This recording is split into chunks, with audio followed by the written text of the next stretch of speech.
Alors, troisième partie du tutoriel, je vais vous présenter à présent la technique de pré-ombrage de Max Watanabe. Alors, on va toujours chercher à peindre nos pièces en buff, c'est-à-dire en couleur sable. Donc, pour réaliser le pré-shading, cette fois-ci, je vais avoir besoin d'une couleur plus foncée que le buff. En l'occurrence, j'ai choisi du Dark Earth, c'est-à-dire du marron. Et j'aurai également besoin de blanc. Donc, la première étape va être de peindre nos pièces dans la couleur foncée, donc en l'occurrence le Dark Earth. Alors vous auriez pas votre pièce en bleu clair, vous aurez choisi du bleu foncé, etc. Le truc c'est de choisir une couleur plus foncée que la couleur finale. En principe, mon Dark Earth était déjà très dilué, ça n'a pas l'air mal.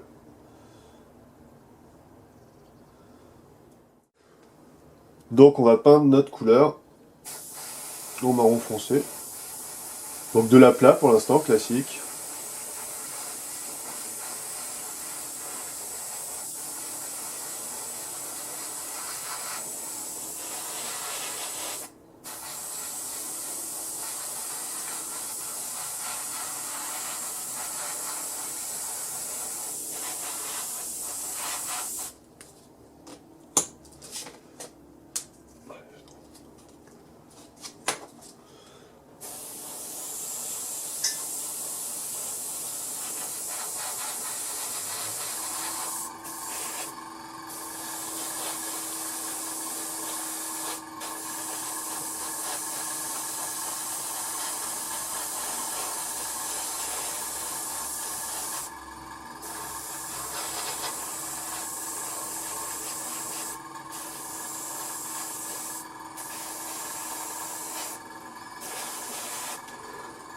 Voilà, continue comme ça, je fais mes deux autres pièces.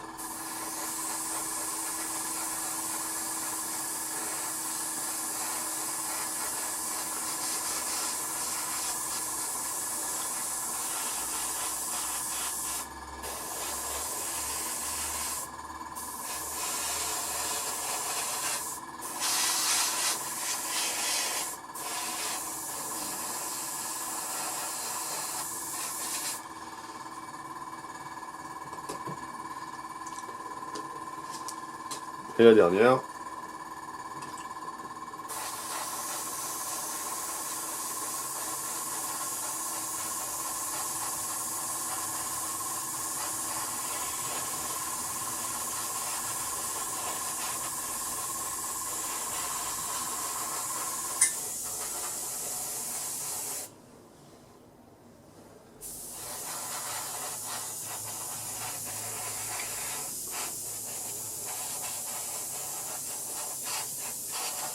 Voilà. Donc ça c'est notre première étape. Peindre en aplat la totalité de la pièce avec une couleur plus foncée que la couleur finale. Alors la deuxième étape en fait, c'est un petit peu l'inverse de ce qu'on a fait tout à l'heure avec le noir. C'est que maintenant on va éclaircir en fait le centre des panneaux. Donc pour ça je prends du blanc. Plutôt du flat hein, parce que comme je l'ai dit plus tôt dans le tutoriel, le blanc brillant, en tout cas acrylique, est beaucoup trop transparent pour pouvoir être utilisé de la sorte. Vous pouvez utiliser par contre du Super White Mister Color en peinture lacquer, qui lui est brillant et a un bon pouvoir couvrant. Le voici. Donc si vous n'avez pas peur d'utiliser de la lacquer, je vous ferai un petit tuto à l'occasion. C'est vraiment le meilleur blanc du marché parce qu'il est bien couvrant et brillant. Sinon, le blanc c'est toujours un petit peu merdeux en acrylique. C'est pour ça que là, j'utilise de l'acrylique flat weight de Tamiya. Puisqu'en le blanc mat par contre n'a aucun problème de pouvoir couvrant. Voilà. Donc j'ai fait ma petite dilution, toujours à la recherche de la consistance du lait, que je vous ai déjà expliqué. Alors j'en mets cette fois-ci dans mon aéro équipé en buse de 0,2 mm. Je réduis un petit peu la pression. Voilà, c'est pas mal.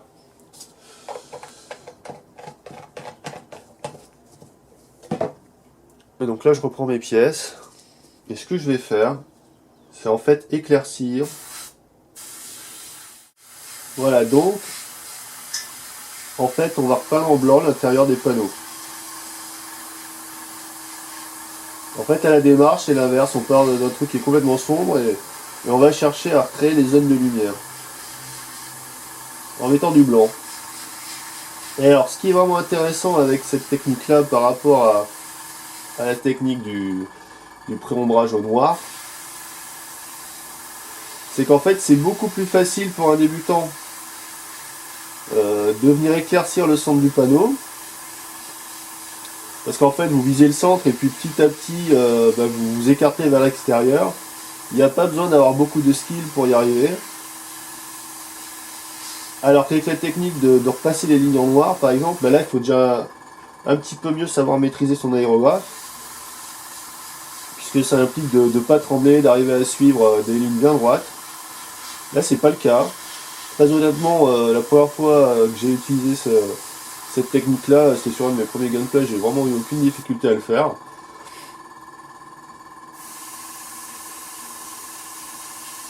C'est vraiment très accessible. Et qui plus est, le résultat est largement meilleur, vous allez voir ça au final. Donc voilà, j'ai le rendu sur la première pièce. Vous voyez l'idée. On éclaircit le centre, et du coup, là où on a passé le marron, ça sera nos ombres. Ça sera les ombres, voilà. Allez, je continue sur mes autres pièces.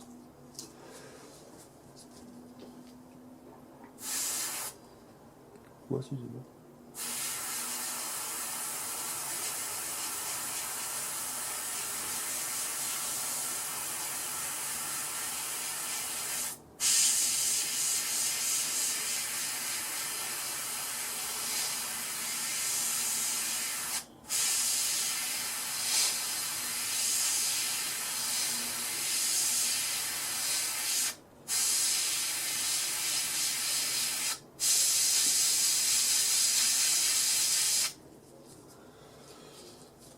Alors, de temps en temps, il faut un petit peu nettoyer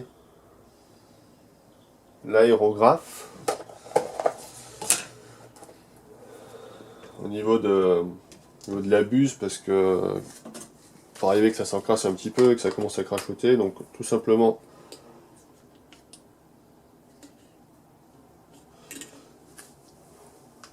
je prends un coton-tige imbibé d'alcool.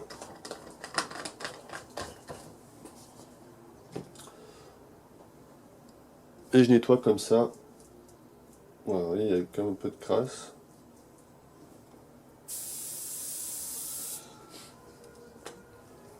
Voilà. Et je reprends.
Voilà, deuxième pièce. Vous avez compris le principe.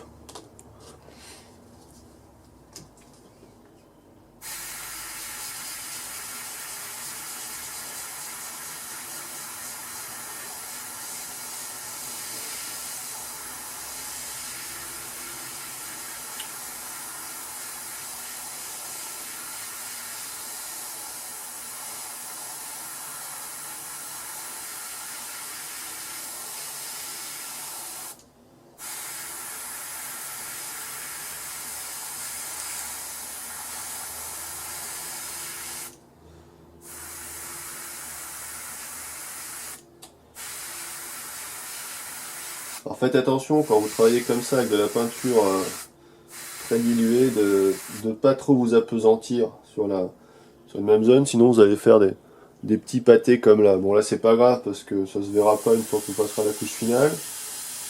Je repasse un petit coup de blanc par-dessus pour uniformiser, mais voilà. Allez-y très doucement, surtout quand vous faites des petites zones comme là, pour éviter de faire des gros pâtés, c'est pas joli.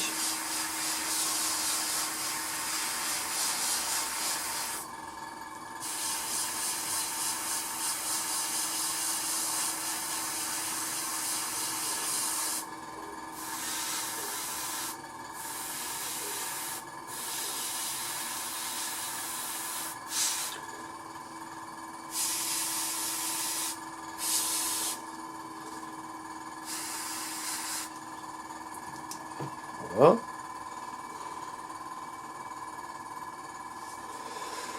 Et la dernière, et le travail de pré-ombrage sera terminé.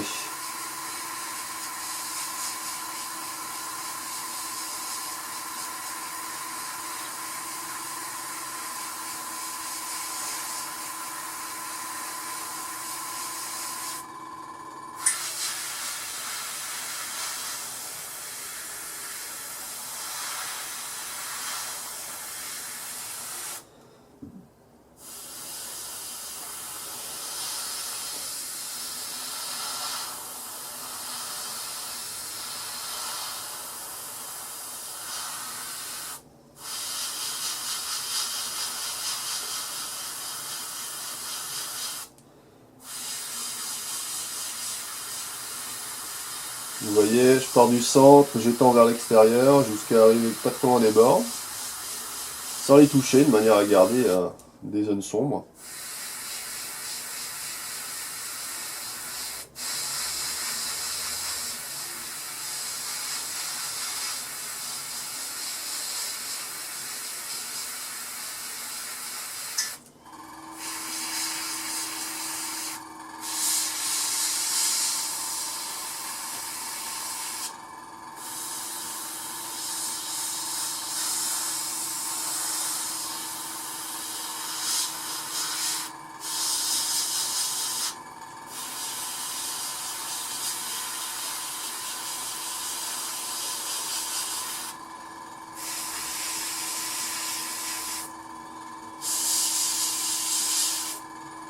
Là, je suis allé un petit peu fort.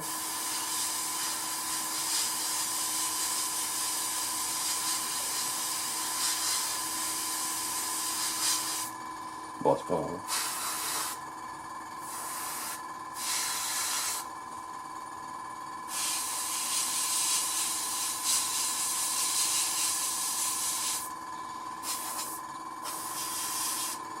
Voilà. Et donc notre dernière pièce. Donc l'étape suivante, ça va être de peindre la couleur principale.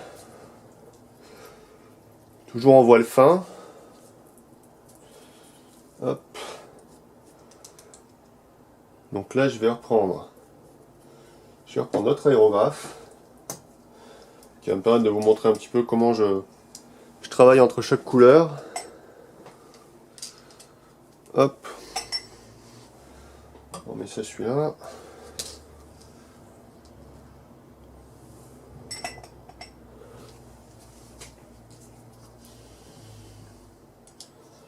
Bon, alors vous n'avez pas besoin de complètement démonter votre aérographe entre chaque couleur.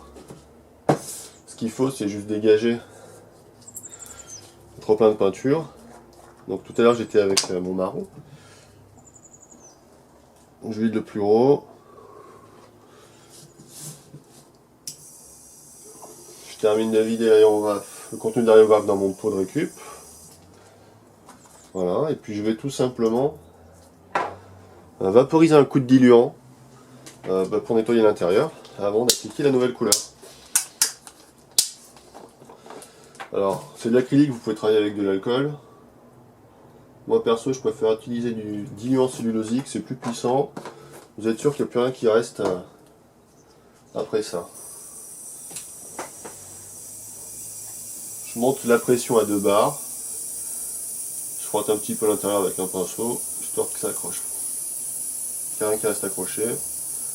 On fait passer la totalité du diluant. Et après on sera bon.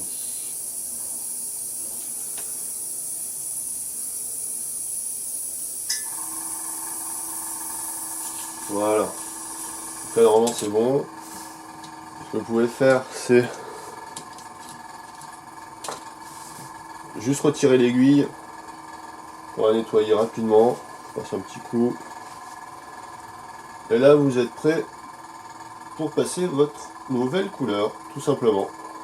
Donc en pleine session, ça prend pas plus de temps que ça de préparer l'aéro pour la couleur suivante.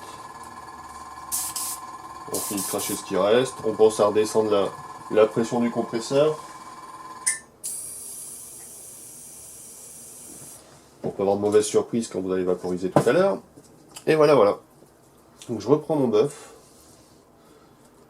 Je vais peut-être le rediluer un petit peu parce que tout à l'heure je le trouvais un poil épais. Un tout petit peu de diluant Tamiya.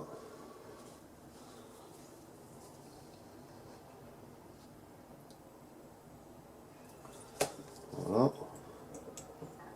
Faut faire attention de ne pas trop diluer parce que sinon ça va être très difficile à vaporiser.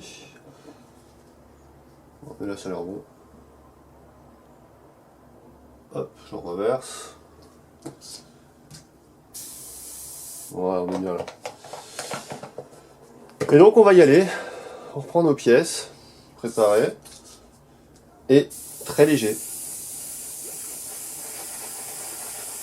Très très très léger. C'est pour ça qu'il faut que ce soit bien dilué. Et là vous voyez tout de suite le gros avantage de cette technique par rapport à la précédente, c'est que le bœuf sur les zones blanches garde tout son éclat. Les teintes sont conservées, il n'y a pas d'assombrissement qui est dû d'une part au fait qu'on a peint sur une sous-couche grise.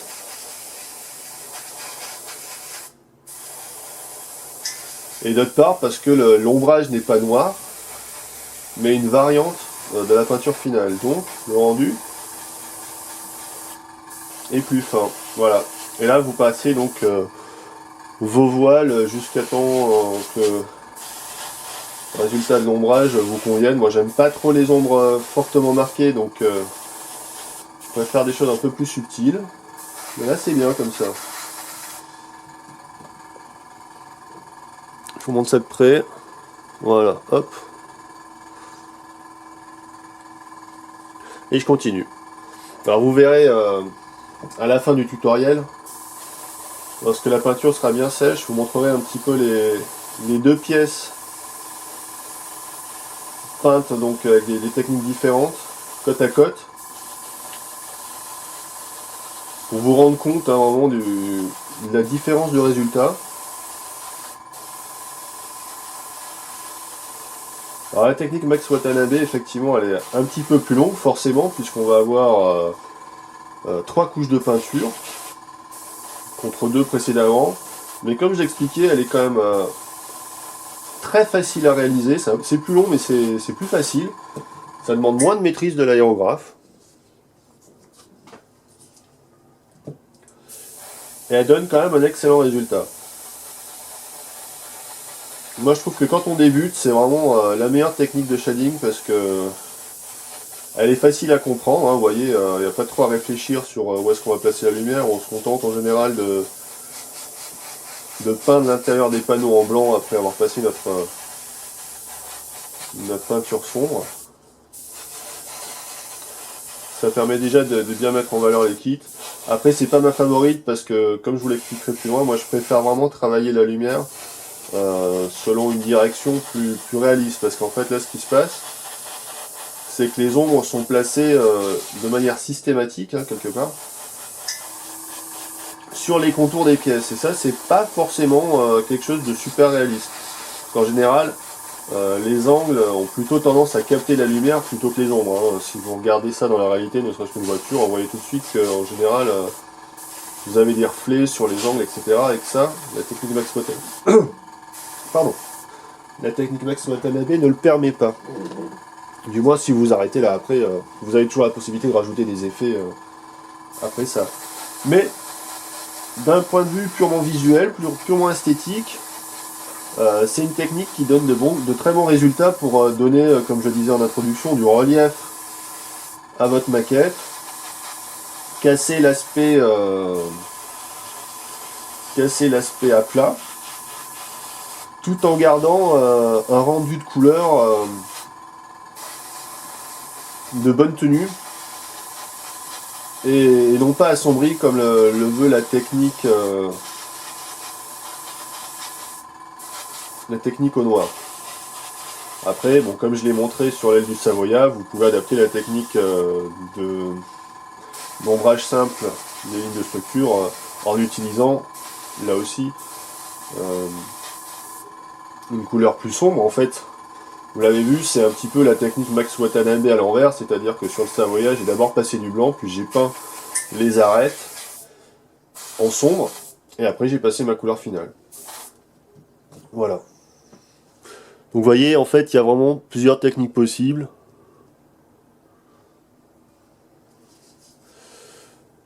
Ça sera à vous de choisir. Voilà pour la technique Max Watanabe. Je vais pouvoir enchaîner avec la suivante, c'est-à-dire un petit peu comment moi je pratique la chose.